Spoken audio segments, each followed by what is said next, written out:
RedBeard Podcast is brought to you by these cool dudes. Yo, what's going on, everybody? This is Tony from the RedBeard Podcast. Welcome to this Friday's episode. As always, I got my co-host with me. What's up, dude? What's up? Yeah. Yeah, all right. Yeah, I had to cut you off at some point because that could have went on a really bad Budweiser commercial. It could have. Yeah. Yeah, man. So, guys, thanks for joining this week's episode of the RedBeard Podcast. As always, you can find us on Facebook, Twitter, YouTube, any form of social media. Just look up RedBeard Podcast, and we are there. Yeah, man. So, what's going on with you? What's going on? With me, dude, not much at all. I'm just getting pumped, psyched up, ready to go for next week when we go to Rhode Island Comic-Con. Hell yeah, dude. That shit's going to be awesome. And dude, I mean, Walking Dead started up, so that's pretty much been my life right now, is just soaking that up. And I usually rewatch episodes. I could not rewatch that first episode. Really? Yeah, it was too much for me, man. I know a lot of people that actually rewatched it, and I don't know, man. I watched I did watch it twice because it was on, and then Becca went to bed, and then I caught the tail end of it again, and it doesn't really bother me as much as it disturbed a lot of people. It wasn't disturbing to me; it was just tense. Yeah, and it was a lot to get through, and it's one of those shows that once I've gotten through that and you come out the other side, to do it again, it's not going to be the same. First of all, it's not going to be the same tension because you've already experienced it. And I feel like if I watch it again, it's really just going to be to pick things out and not to really experience fun moments, because there weren't really any fun moments in the show. So yeah. I'm done with that episode. I just couldn't rewatch it. It just was it was too much all concentrated into that one night, and now to watch it again I feel like I would just be wasting my time, because there would be no tension anymore, and that's that was the main purpose of that episode. Yeah, I think the episode definitely was to build tension, because it was a very serious subject. We knew somebody was going down. We didn't know when or how, but we knew somebody was going down. I'm looking forward to continually watching The Walking Dead again, because it's such a damn good show. We're definitely going to talk about the second episode of the season in a little bit. We also have a guest that we have on the show today. We're going to be basically interviewing him or playing that interview for you. So his name is Brandon Rhines, and he's actually one of the writers and that writes for the HigherUniverse.com, which is a lot of interesting comic books. So he's the only writer. I looked at every book has his name on it as the writer, so that's pretty cool. He's got a lot of stuff going on in his head. He's got some really interesting concepts. I really have some questions for him. We're gonna talk to him shortly and then attach that to this episode. So just make sure you guys stay tuned for the last 20 minutes of the episode. We're gonna kind of throw that in for you guys to enjoy. But back to kind of The Walking Dead. The second episode premiered this past Sunday, and it was our introduction to the Kingdom, which I thought was really cool. For those of you who have not read the graphic novels and did not know about the Kingdom, I thought this was probably a pretty cool episode. And it also introduced a really cool new character, King Ezekiel, which I thought he was awesome, man. Yeah. Just because we come to find out over the course of the episode, there's a lot more layers to him and reasons why he does things. Yeah, I figured that you would like him because you can relate to him because of his background. Yeah, he's a theater guy, and you're a theater guy, so it's I figured you would be able to connect with him on some level, and just thinking about his motivations and what he did with the Kingdom and how he turned it into basically King Arthur's court. You know what I mean? Yeah. It's like you stepped into a King Richard's fair or Renaissance fair. Yeah, and I think they said that in the episode too. Yeah, if you got the let's say the apocalypse happens, right? And you had the opportunity to run a community, would you do something similar, like being a theater guy, or would you take it a lot more? Would you be a lot more Rick or Negan like? I feel like if I had to run a community, it probably would be a cross between Rick and King Ezekiel. Because if I had a tiger, then I'm probably going to take more of a king standpoint, you know what I mean? Because no one's going to screw with you. So you kind of already command that power. If you have got a tiger. Red. I do have Red. He's like tiger on a smaller scale, but he's pretty intimidating. I think that King Ezekiel's cool, but it was just funny because I didn't really want to know too much about him before. Like, I choose not to read the graphic novels because I'm so far into the show that I just don't want to know. Mm-hmm. I kind of get tidbits from you here and there, but Becca and I were watching this, and we have this thing where it's like when we were watching Breaking Bad, like Gus, the guy who played Gus, I had even said to him, I was like, this guy's got to have theater training, just because of the way that he held himself and whatever. And when I asked him about it, oddly enough, he hadn't. He said he had done theater, but he didn't have like theater training. But I mean, like, I feel like when you do theater, you learn how to hold. You have to have a certain presence on stage. It's very different than film, where you have to hold yourself and have like it's training. Yeah, I mean, it's to some respect, but then there's like a whole like years of training, like acting training that you can go through. And he said that he didn't have that. He'd been doing it for so long and he had done theater, but he's more of like a film guy. Right. But when we watched this episode of The Walking Dead, Becca says to me, she goes, do you think the guy playing King Ezekiel has theater training? And I'm like, yeah, from the way that he's talking. I was like, why is he talking like he's a Shakespearean character? I was like, I get he's King Ezekiel, but like, why is he talking like that? And then come to find out at the end of the episode, he's like, I'm a theater actor and I put on this voice. And I literally looked at Becca and I started dying. I was like, called it. I was like, nobody just talks like that. Like, this obviously like a presence that he had for putting on an act. So I love that he's sitting there on the throne and he's doing that, the King Ezekiel thing, and his like bodyguard or whatever, the big dude is just all like, yeah, what's up? Yeah. All right, girl, I got you. I like when he was like, peace. I'm out, deuces. Yeah, deuces. Like, he's just not buying into the whole king thing. Like, yeah.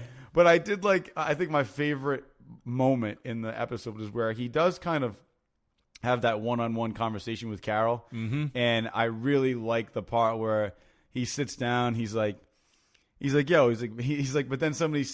but then people see a guy with the tiger. Shoo. I was like, there he is. Like, he totally just broke character, turned it off. He's like, and I think that's interesting, though. Like, put yourself in his shoes. Here's a question for you. If you were King Ezekiel and you had a Carol situation happen, would you like turn off that character? Because I feel like he's probably had a couple Carols that have come through his way that either decided this wasn't for them and left, or stayed. But like, even if she leaves, she's got information on him now that a lot of people don't have. Like, it's all bullshit. And then if she stays, she's the only one that also knows it's kind of still bullshit. But it's like, do you think that it was worth it for him to let his guard down for the one person that he just met? Yeah, for sure. Because think about this too. How many of the people in the kingdom do you think truly believe that that's how he talks on a regular basis? Yeah, that's true. You know what I mean? Yeah, like she kind of called him out. I think everybody knows that he's putting on a show, but I think everybody knows that he's putting on a show for them, to give them something more, to give them something, at least a little bit fun. You know what I mean? To make it like because shit, it's the apocalypse. It's not our modern day anymore. Like, there's no more electricity. There's no more, things that they can do, blah, blah, blah. So they've got electricity, don't they? Yeah. Well, I believe so. But then when they were out in that, they were playing records and shit. Yeah. But then he also, like, when he was talking to Carol, he like threw fire in these bins for light. So, I mean, but that was like an outside kind of fire pit deal, I think. Yeah. But I mean, I think he's trying to put on some, like a, well, yeah, because he had lights on the stage. Yeah, that he was on. Yeah, but he's trying to put on like a show for them. It's like they're all part of something. Yeah, and he needs all of them to make it work. And I think everybody's buying into it because it's like, shit, why not? It works. You know what I mean, what else do we have, right? So like it's a community, and they're all pitching in. Everybody's doing, and he's got his catchphrase. What is it like? You drink from the well, you replenish the well. Yeah, right. And it's just, it works. So for him to let his guard down is more to get somebody else to buy in, because he wants them to know, look, I'm not crazy. right? You think I'm crazy. I'm sure you do, but I'm not. And this is me. This is who I am, right? And if you don't want to be a part of this, that's cool. And that's why he was like, you can leave, but not leave, right? Right. And that's why she went like down the street, yeah, and got into a house. And I think my favorite part. I mean, it was really cool when he had the conversation with her, but my favorite part was when he actually showed up at the house. Knocked on the door, and you hear the tiger growl. Yeah, and like she opens the door, and he's like there in just some regular clothes, like a t-shirt and jeans, and he's like, "Hey, how you doing?" Right? And for me, I felt like that was like him maybe being into Carol. Like that's kind of what I got from that. I think he finds it refreshing to be able to let down the King Ezekiel role, and just be himself. Yeah. And I think that's what that is. Mm-hmm. Again, they've made some changes from the comic book, so I don't know like where that's going. But Carol and Ezekiel are not really an item in the book. Mm-hmm. By the time Ezekiel shows up, though, Carol's not around. And by the time Rick decides to settle down, Andrea's still in the picture, so he ends up settling down with Andrea. So Michonne's not a thing. So now you have Rick and Michonne, and it's blowing my mind because like I've read the comics and like all the relationships are all screwed up, but in the book it's Michonne and Ezekiel that end up together, not Michonne and Rick. But now that's a thing. So it's possible that you're picking up what they're putting down, but I'm not smelling what they're cooking yet, just because my mind is already kind of connected to what I've seen before. So I don't know. We'll see how that goes. He's definitely an interesting character. Different than I think anything we've seen yet on The Walking Dead. Like it's like a character playing a character. And I like seeing him on The Talking Dead after. Yeah. Like without the dreads. I actually thought that might have been his hair, but it's not. Because like those dreads looked great. They did a good job on the makeup. Yeah, like I to the point where I thought they were real. You know what I mean? But probably mess with it a little bit for the show. But I mean, when you got hair like that too, I guess it could be easy to call somebody King Ezekiel. Right. But no, I definitely cool. So looking forward to seeing where that goes. By the way, I wanted to bring up this documentary I saw, which I thought was awesome. Talking about kind of like, theater training and putting on acts and stuff like that. There's actually this really cool documentary that a friend of ours, Bruce Kalver, told me about. It's called Honest Liar. Okay. It's actually on Netflix. Came out in 2015. And him and I got in this discussion the other day. I was talking in the break room about like mediums and like John Edwards and stuff like that, and he was like, and I was there. You were there for that. And he was like, oh, it's all fake. Mm-hmm. And I was like, well, some of it I feel like might be. I don't know how they get information and whatever. And then somebody else was like, whoa, they fill out these forms before the show. And for me, I was kind of like, yeah, but see, I feel like that's too easy. Like if you went into a place and had to fill out a questionnaire before the show, and then like hour later somebody's like giving calling you out on all this information, like wouldn't it dawn on you that you just wrote that down? Like I feel like that's no, because I think what you're doing is you're writing down information, right, that makes it easy for them to find out more about you. Right. So you're giving them information, your name, your address, where you're from, blah blah blah, and I think that information is something that they can use to look up more information about you. And like if there was anything in the newspaper, if there was anything like if they look up my name and they see, so-and-so, like, William B. Cooley Sr. died in 1991, blah, blah, blah, left behind Anthony Cooley. And like I put all that information, I put my information, Anthony Cooley, I'm from Providence. They see that he died in Providence and his name was Cooley and he left a son behind named Anthony. Like they can tie all that stuff together.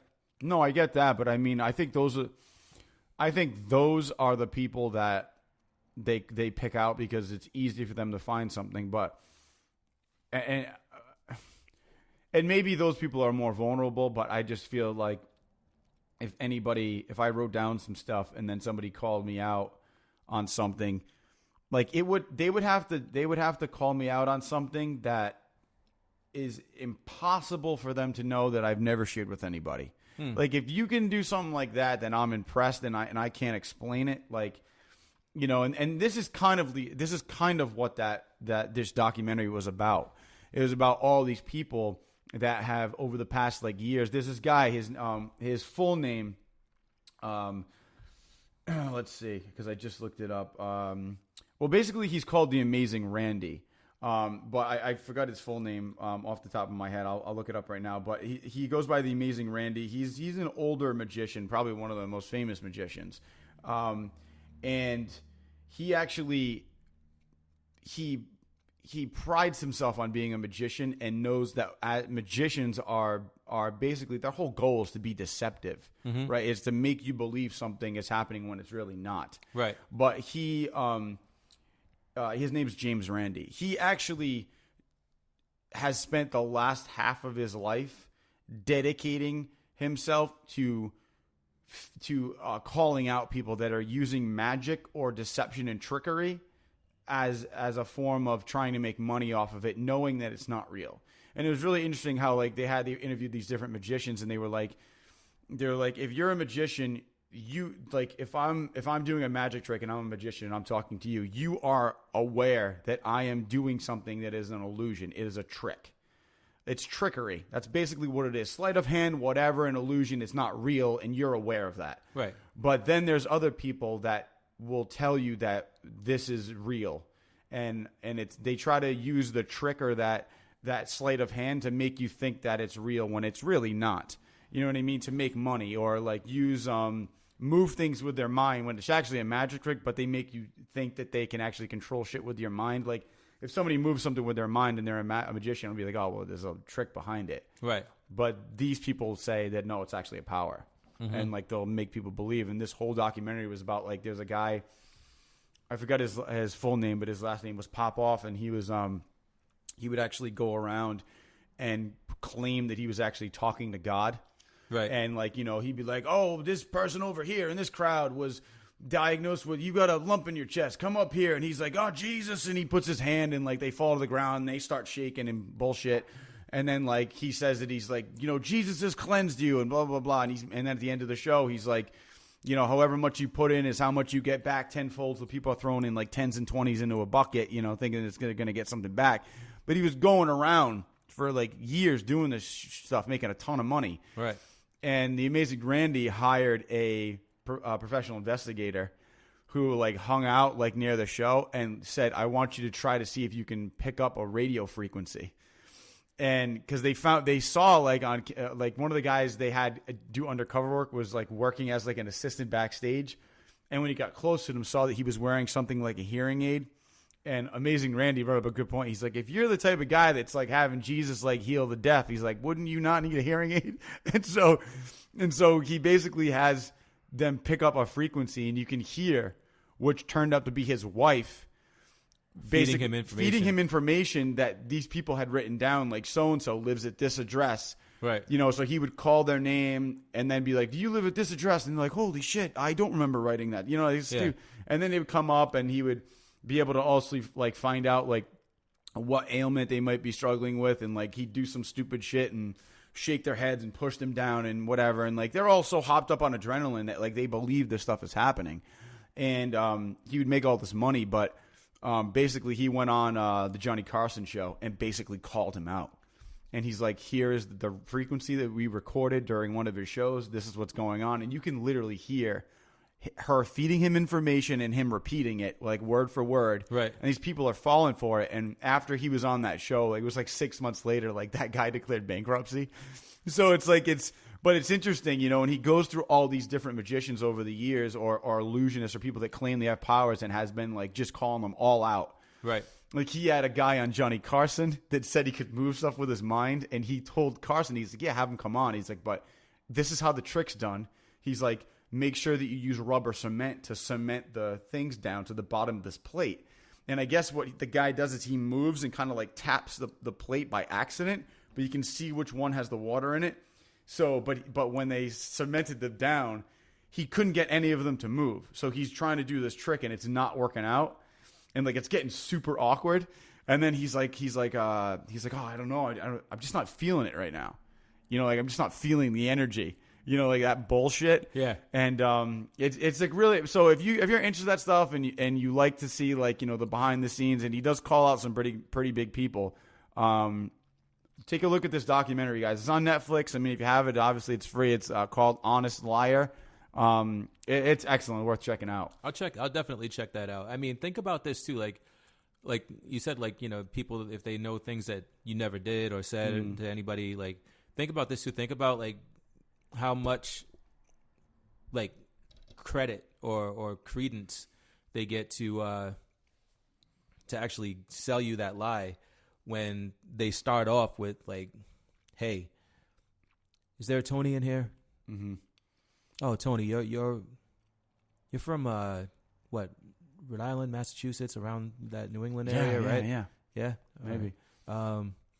Your dad passed away like a while ago when you were younger, right? Like probably around, in your late teens. Sure. Right, and they named a building after him. Am I supposed to go along with this? Yeah, sure. They named a building after him. Like what was it? It was like a school or a facility. What was it? It was a school. It was a school. Yeah. So I'm giving you the information. Yeah, I know what you're doing. So they named a school after him, and there was like some kind of I'm sensing that there was some animosity somewhere in the family. Right. And so like they started off with like all this concrete information, and it just gets more general and general and general. And then all of a sudden they start sensing feelings that, of course, there's going to be some animosity somewhere, and you're going to be like, oh shit, that was my sister. Right. And now you just start feeding him information. He's like, oh yeah. So your dad just wants you to know that, hey, don't worry about that. Everything's okay. He forgives her. He forgives you. That like whatever fight there was, don't worry about it. Brush it under the rug. You guys should.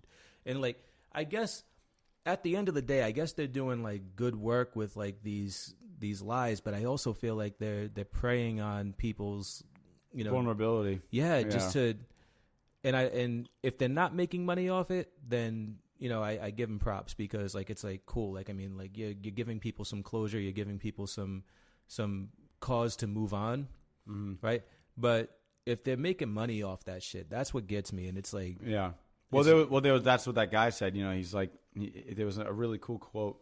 One of the people they interviewed, he's like, I don't know how these people spin this stuff. He's like, and live with themselves. He's like, right. He's like, I just don't understand how you can blatantly lie to somebody. He's like, and tell them information that could possibly harm them.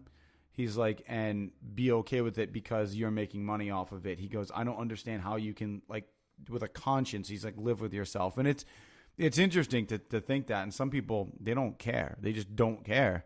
It's like, it's all for them. If they want to believe it, too bad. Like, they fell for it. I made money. I walk away. Like, they don't care. And I think the interesting thing is that our friend Bruce Kalver, he's been a magician for over 40 years. He was actually the national president of the Society of American Magicians from 2008 to 2009, which Houdini was also the president of. So that's a pretty big honor. This guy's performed at the Magic Castle, and he also has a Guinness World Record that in 1975 for doing the most card tricks in one sitting without repeating any trick, and he did that for 13 hours. So it's pretty amazing. This guy knows his shit. So when he tells me that he doesn't believe in any psychics and basically thinks it's all bullshit, it makes me think twice about what I believe and stuff like that. But then I started asking him about, you weren't in the room at that point, I started asking him about paranormal stuff. I'm like, but what about like my grandmother saw this and thinks it was my grandfather? It was like a haze and it was in the, she doesn't have a reason. He's like, well, people see things. Your mind plays tricks on you. And it's like, yeah, but she wasn't like looking for a reason to see him. She was like in a routine. She's making breakfast one morning. She felt something behind her. She turns around, there's things there. It's like, I just don't.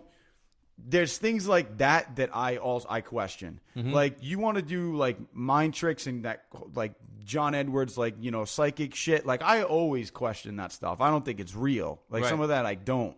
But when stuff like that my grandmother saw, I don't think that's fake. Well, I mean, when he says your mind plays tricks on you and you see things sometimes, I don't think he's implying that you're looking for it, right? I think when you're not looking for it, when you're most comfortable, is when your mind will play tricks on you, and you will like feel something or see something, or even like a stray thought will come into your head. Just where you're in the middle of something that actually reminds you. Yeah. So like she's like cooking breakfast, doing her routine. Maybe that's something that, and I can't speak to right. I know what you're saying. What she saw, but maybe that's something that hey, her husband was like behind her sometimes, like, and she just got that feeling like, oh man, like and you look and like your mind just kind of sees like that image of where he would normally be standing, and then it's just gone. Right. And like that's happened to me a couple of times. That's happened to me too. I'm driving and like my mom used to like going for rides with me, and like I'd be driving and I'd feel like she was sitting in the passenger seat, and I'd look over and like I wouldn't really see her, but I would like feel like she was sitting there. And then all of a sudden, like I didn't feel that anymore. And it's like and then it's really powerful. It's really strong. And then you start thinking different things, but I still haven't really experienced anything that made me feel like I saw like her or she was really sitting there. You know what I mean? Yeah, yeah. Like I definitely chalk it up to like, that was a familiar thing for me. Well, and for me, like it's been, I had the first cat that we ever owned was unbelievable. She lived till she was 22. So I saw that cat every day. I was born into having that cat. Like I didn't know anything else. So it was normal for me to just be walking around the house and see the cat. And then we were in the apartment. This was like maybe like 6 months after she passed away. And I literally like looked and saw her for a second, and then it was gone. Mm-hmm. But it was like, but I knew that was just, my mind was playing tricks on me because I was so used to seeing it out of the corner of my eye. It was probably like a shadow, and I automatically thought it was a cat. And I was like, oh, wait a minute, that's not the cat. Right. But things like that. But the experience my grandmother had was like she turned around and saw a blue haze that was there and did not move. And below the haze, she saw the slacks my grandfather used to wear and the shoes. And she saw the shoes turn around and walk out. And the haze went like it was walking out of the kitchen. And this was like happened over about 30 seconds. She goes, it went out. She goes, and it started to turn the hallway. She goes, and I started to follow it. She goes, it turned the hallway. She goes, I turned the hallway, and it was gone. Like things like that. I feel like if your mind plays tricks on you, you feel like you can feel like that person may still be there. But to see something like that doesn't make sense to me. But like, why are ghost assholes like that? Like I don't think that's what it is though. I think it's now I believe in that stuff. What I think that was my grandfather checking into my grandmother to make sure that she was okay. And then she saw that and knew like, he's still watching over me. He's here. And then like, but was like, he obviously can't stay, it was probably like, whatever. I don't know. I mean, like, I just feel like it's a way of them checking in on you and letting you know also like, hey, I'm here, just making sure that you're okay. And some people might say, oh, it's just energy, that you're able to see at some point. Like people say when you see a ghost walk through a wall, there used to be a door there. And it's just that energy kind of like repeating itself that you're somehow able to see. Right. So I don't know. There's a lot of stuff to go into it. Yeah, you can question it. Like I'm just saying, I mean, if a ghost comes to visit me and show me that they're still there, like, and then you just fucking walk away. Yeah. No, I know. I mean, and I've had a joke about that too. Just give me I like how ghosts give me a nod or like like wave, like be like thumbs up, some shit. Like what I mean? Like, things are good, bro. And then then you can go. Deuces. But like when you were alive, you didn't do that shit. You weren't like just like ghosting out on me. Like, you know what I mean? Dude, that was a joke in my stand-up act. It was, it was like, why do ghosts do that? I was like, I like how like a lot of people like bend down in the mirror to wash their face. They stand up. There's a ghost behind them. Like, or they're sleeping and there's a ghost standing at the foot of your bed watching you sleep like a sick person. I'm like, was that a normal place to stand when you were alive? yeah, like if it's like one, I was like, dude, we're living in the house together. Like, why don't you help me out? Like, if it's raining, close the windows. Yeah, like don't scare the shit out of me. Come down and make a sandwich with me. I'm saying, just because you died doesn't give you the right to be a dick, right? Yeah, I know. Yeah, like come down and like be chill, like you were before. Like, you know what I mean? Yeah, I know what you mean. Be sociable. Yeah, I just think it's a different. I want a sociable ghost. You know what I mean? Yeah, like Casper. Yeah, somebody, come down. I keep you? Look, I can come down, be like, look, I can't stay long. I just want to say what's up. Hey, what's up, bro? All right, cool. I gotta go. God's calling. Peace. Yeah. Deuces. All right, love you. I'll see you soon. Right? Yeah. Like that would be helpful for the person that you're going to see. And if all of this stuff is true, and I happen to become a ghost or a spirit, I'm not going to haunt anybody. I'm going to be like that. I'm going to come down. If I have to write it down in milk or some shit, like I don't know what can ghosts write with. I don't know if you can pick up a pen?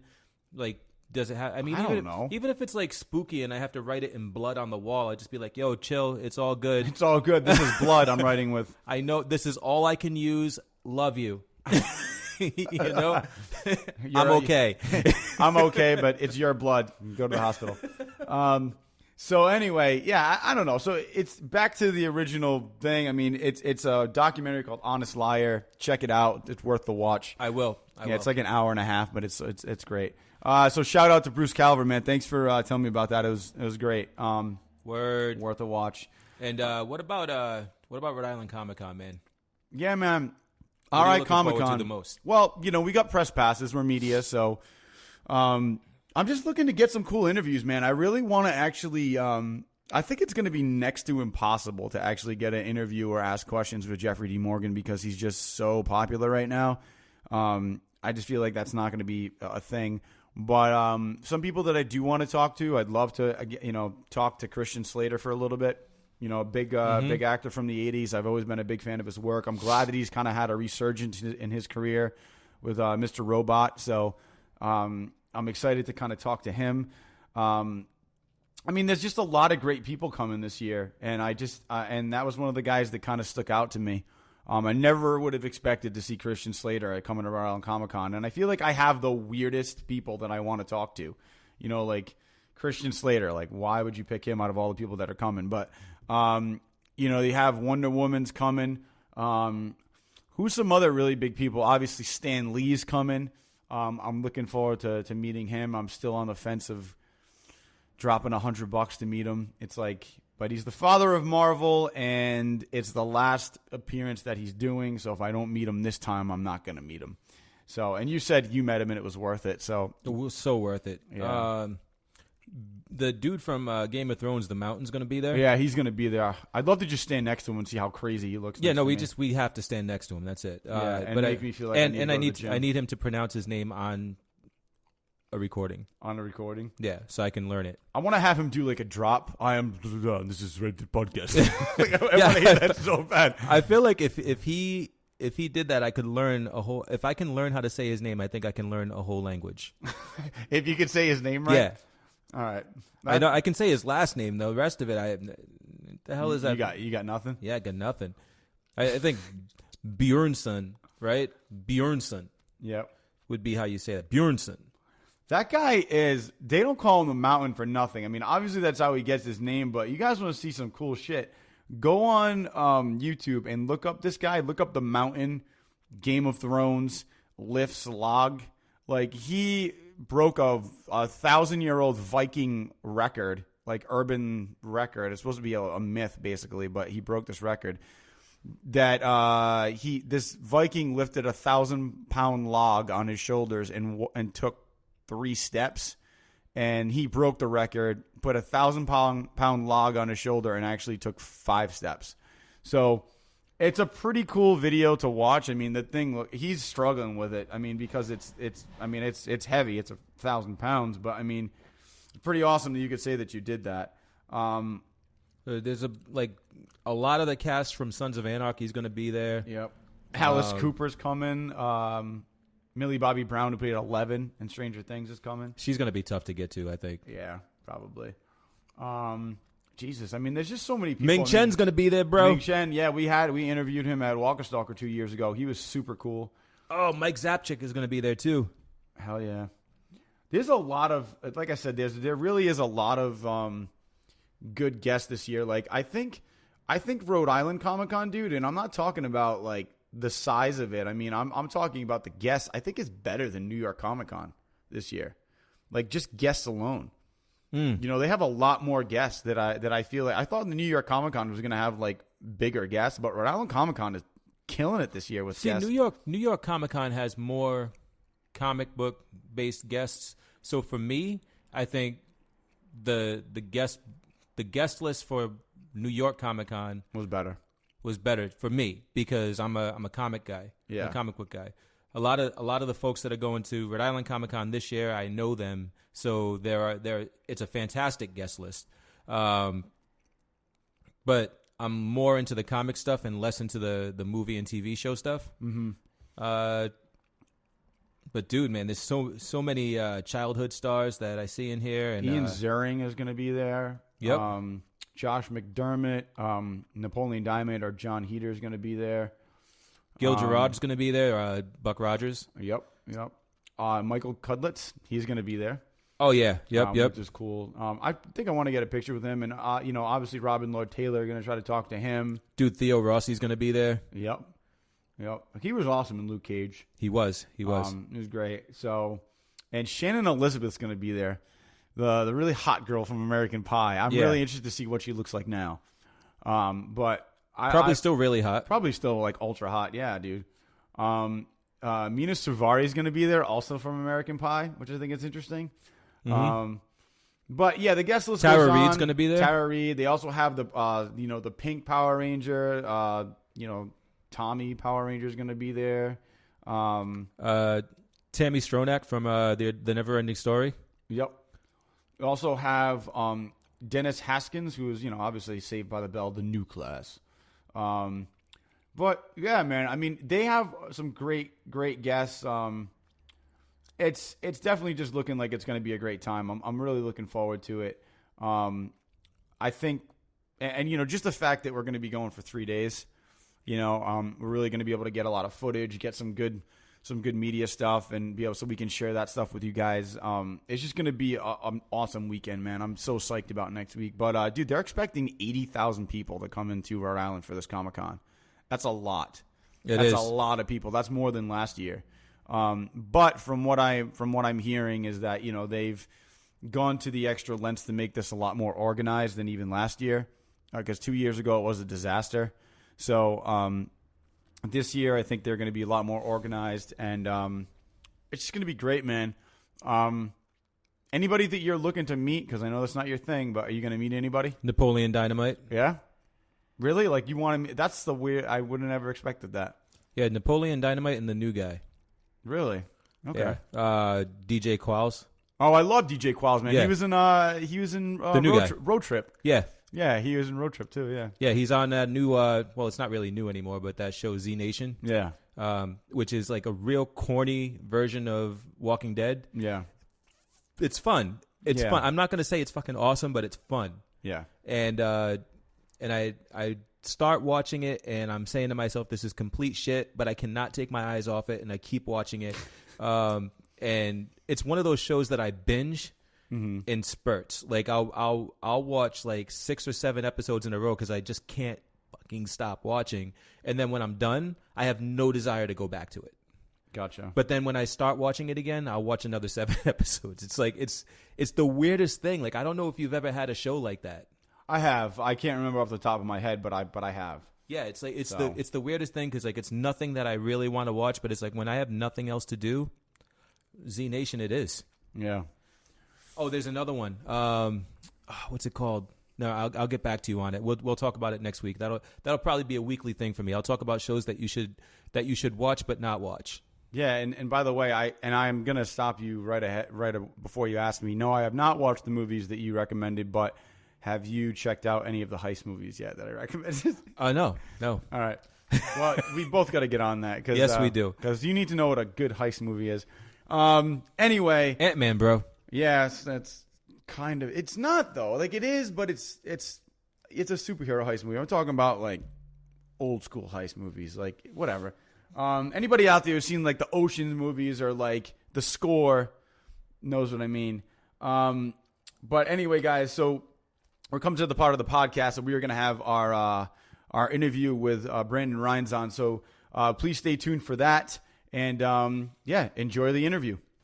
So yeah, Brandon, thanks for joining us today. I got my buddy Cooley here with me, like I said. So you are actually, on your website, I saw a bunch of your stuff on higheruniverse.com. Can you talk a little bit about how that got started?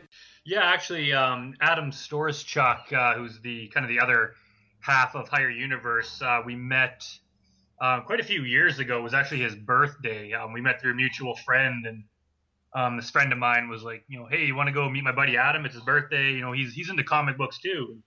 So we went and I met Adam, and we kind of hit it off because we had similar tastes in movies and music, and we were both into comics.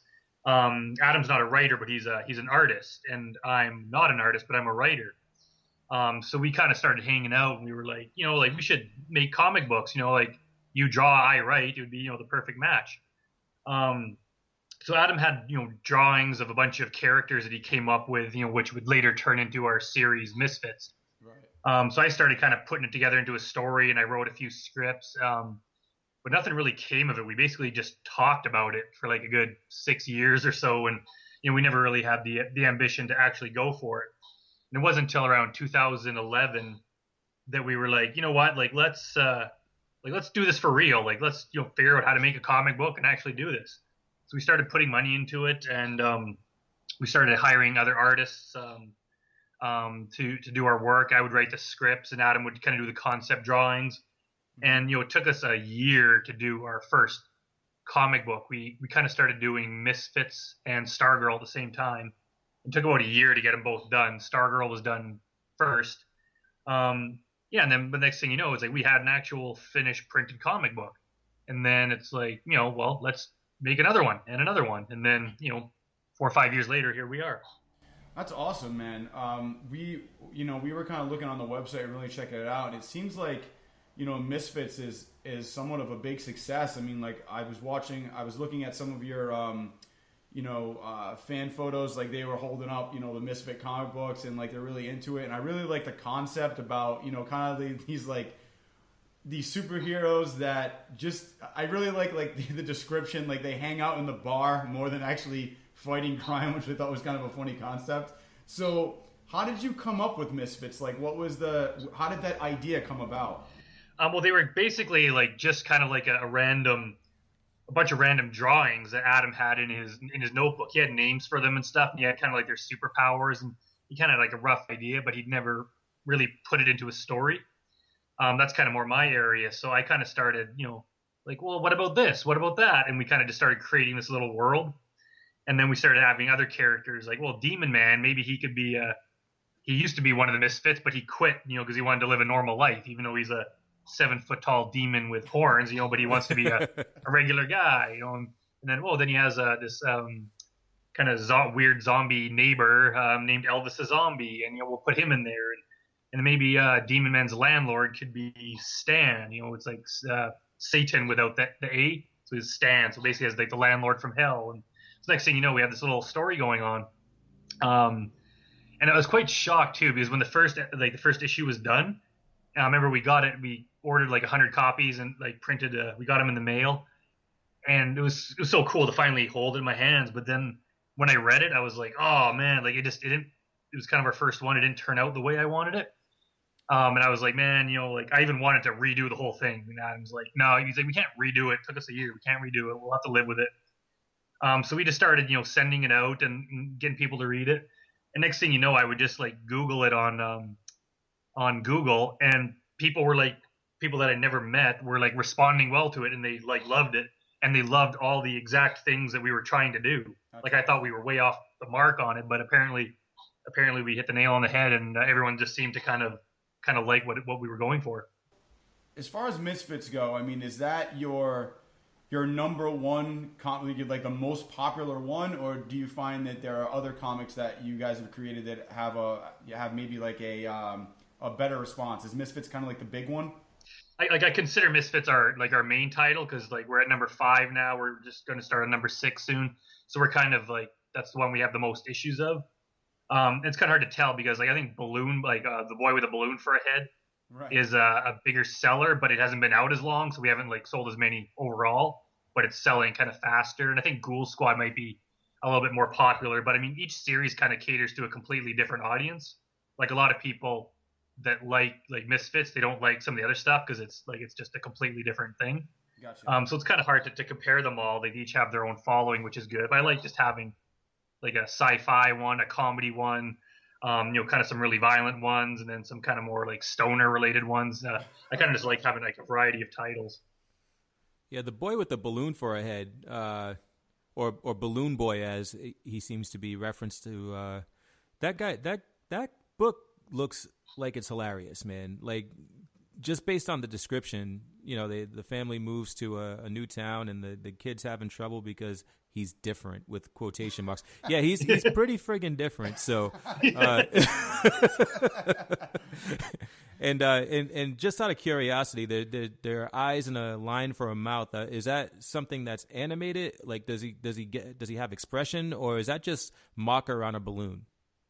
That's like a very good point. There's actually no, like, it never changes. Like no matter what happens, it never changes. And the thing is, like, he never speaks in the entire book, which kind of works to the advantage, because people will read it and they'll be like, oh, like the Balloon Boy had so much emotion, I felt so bad for him, and I was like, great, but it's like, really, like, that's what I was going for, is that I wanted people to think, like, imagine he was having these emotions, but really he doesn't. It's just marker on a balloon, and he doesn't say anything. So.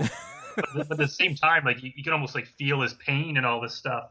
But in reality, if you look back, it's like, wait a minute, that was kind of all in your mind, because he doesn't actually say or really do anything. It's basically just kind of people are acting around him and doing stuff to him, and he kind of stirs up all this controversy. But him himself, he has like no emotion. How does he prevent people from like popping his head? It's like that. Well, you'll have to read the story to find out what happens. I was gonna say there's actually, probably something in there you don't want to give away about that. Yeah, exactly. Actually, I did an interview like a while back, and the host was like, I gotta ask. He's like, how did it work when the Balloon Boy was born? Like, was the balloon already inflated, or was it like like flaccid and then it got inflated? And I was like, you know what? I never really thought of that. I guess that's up to the reader's imagination. Right. Yeah, you got to do an origin book. Yeah, we'll see. But I think that's it for the Balloon Boy. We got the 3-issue graphic novel, and I think it's a perfect story, and people like it. So it's everything else is going to remain a mystery. Dude, even if you just did a comic strip, just like a one-off, maybe 4-panel strip that shows the birth of Balloon Boy, that'd be fantastic. Maybe I'll think about it. So I have a question, a really interesting question for you. I mean, I keep looking at the coming soon to Higher Universe comics, on the website. Once again, guys, you can find all this stuff on thehigheruniverse.com. But I am so attracted to Chainsaw Reindeer. Like, can you please talk more about that? That looks awesome. Yeah, it's pretty good. Basically, Chainsaw Reindeer was one of Santa's reindeer, and well, Santa is not so nice in this world, and he abused the reindeer both physically and sexually. So one day the reindeer has enough, and he shoots Santa and Mrs. Claus with a shotgun, and then he basically just grabs a chainsaw, and basically the entire book is him going around the world and just killing people with a chainsaw. Basically, after page 4, there's not really a story. It's just him going to every single country and hacking up until basically the end of the comic. He's basically killed the entire world. It was basically just an exercise in doing ridiculous violence and having fun. The artist who does it is the same artist on Ghoul Squad, so it's like even though it's a violent book, it's still like a fun, kind of funny violence book. Right. Nice. So we're actually we're done all the art on it. We're just finishing coloring it and lettering it. So it should be coming out like January or February.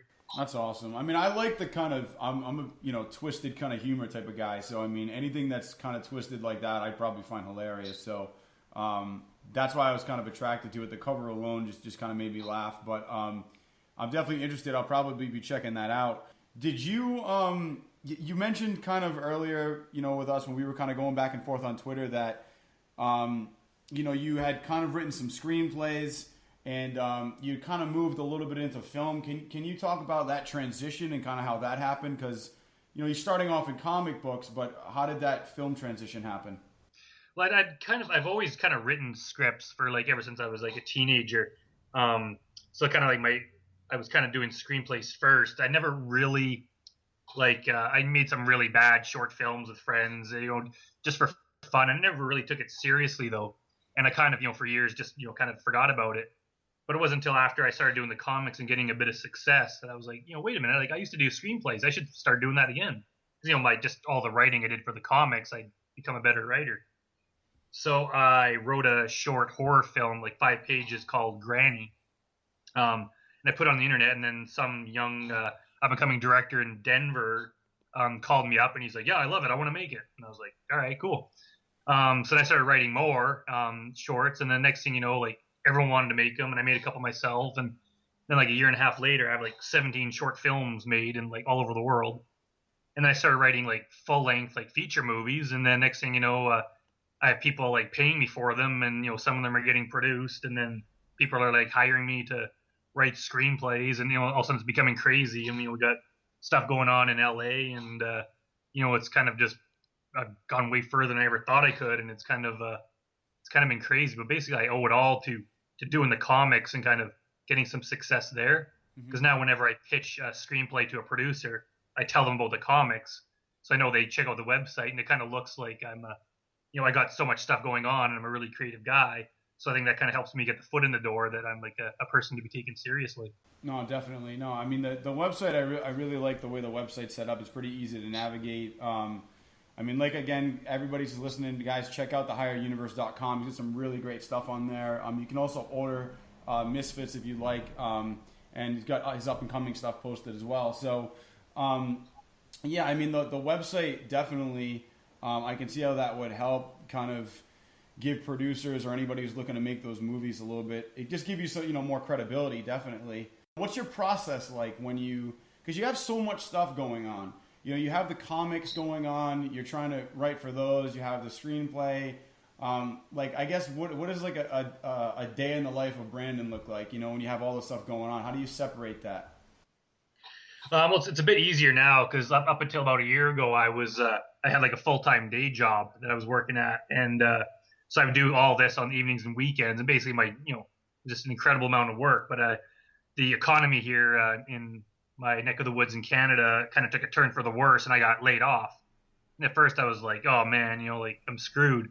But I was like, you know what? Like I can live on unemployment insurance for a bit, and this basically frees up my time that I can write and kind of do everything I always said I wanted to do. So I just upped it, and like I just write like a ferocious amount of stuff. Like basically I get up and like I just try to write at least 10 pages of screenplay a day. So if you do that, next thing you know, you're getting like 1 or 2 screenplays a month. I'll rewrite them all, eventually. And I just keep writing the comics. I keep producing stuff. I make sure that just every day I'm pitching producers, just talking to anyone that'll talk to me. And at the same time, like I don't work too much. I mean, if you write too much, you'll just kind of fry your brain, and your work will suffer. But I just do enough, and I do it consistently, that I could just turn out like an incredible amount of material. And I just spend kind of half my day writing, half my day pushing the material. And if you just do that for months on end, eventually, like you're just gonna start getting traction. And as soon as I kind of form relationships with publishers or producers, I kind of keep in touch with them and keep working with them. And then next thing you know, you got all sorts of crazy and wonderful things happening. Yeah, you have you write every book on your in your production company. Like all the books are written by you. Yeah. Which is amazing, because it's there's a lot, and you have different artists. Now you employ different artists. What does that process look like for an artist? I mean, do you actually go out and handpick your artist, or do you accept submissions? If somebody wanted to work for Higher Universe, what would they have to do? Yeah, we usually basically what we did is we just kind of cast a big net. We'd post stuff on Facebook and Craigslist and Kijiji, kind of all over the world. And I'd ask for samples and rates. And I would kind of just weed it down to, a smaller amount of people, and then eventually, start talking to them and pick the person that's right for the job. Yeah, so if you're interested, by all means, you can just go to our website and send us an email with samples of your sequential pages and what you charge per page.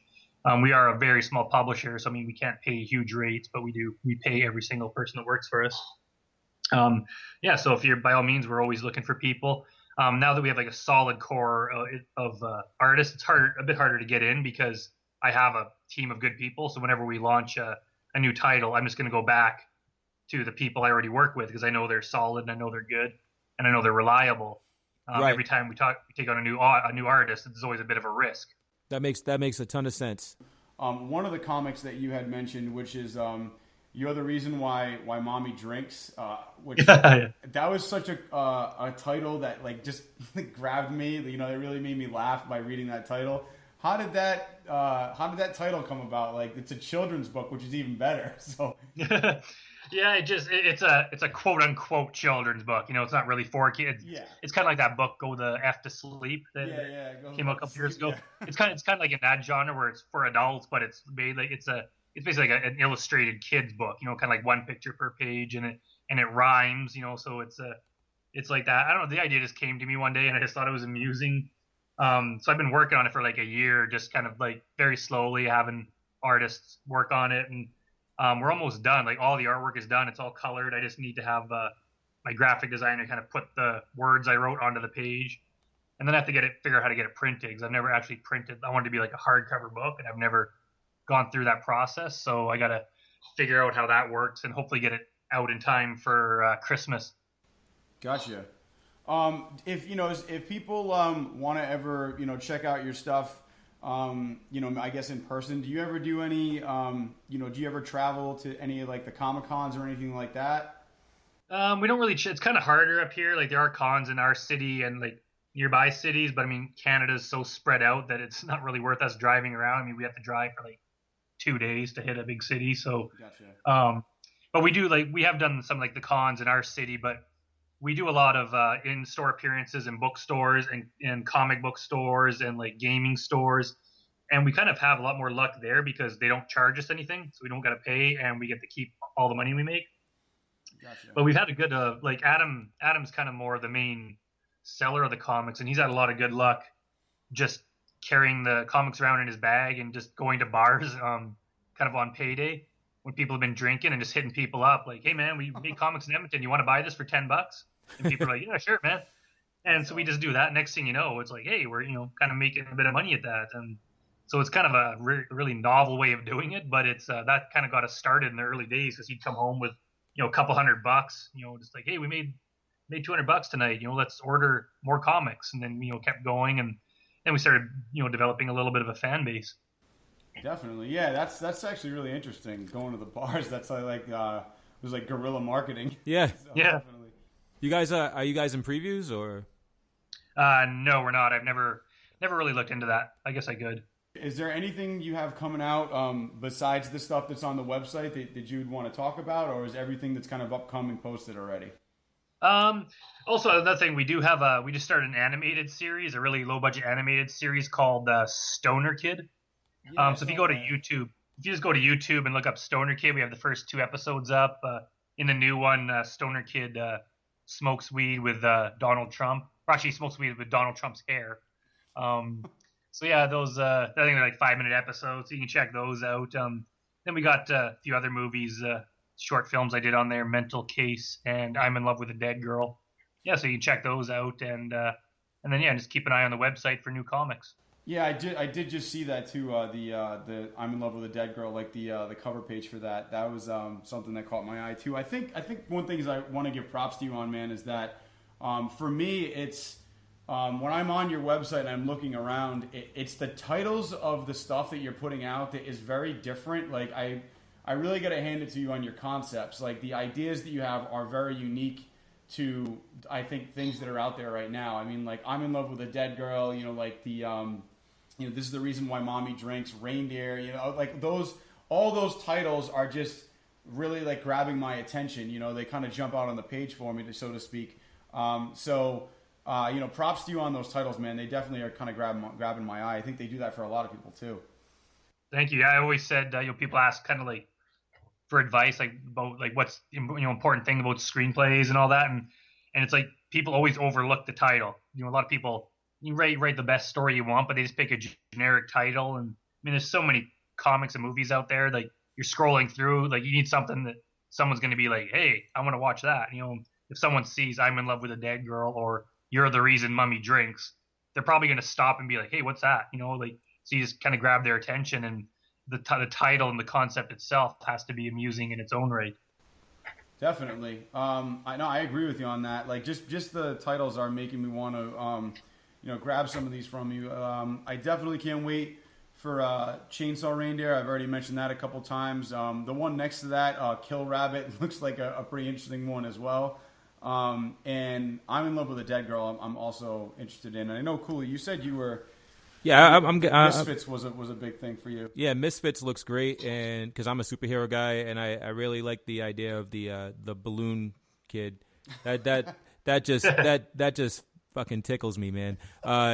Dude, speaking of the titles, and you mentioned Stoner Kid, I need to know, man, how much weed do you smoke to come up with this stuff? Like, that's a funny question, but actually, and how do you stay motivated after smoking all that weed? That's to do what you're doing.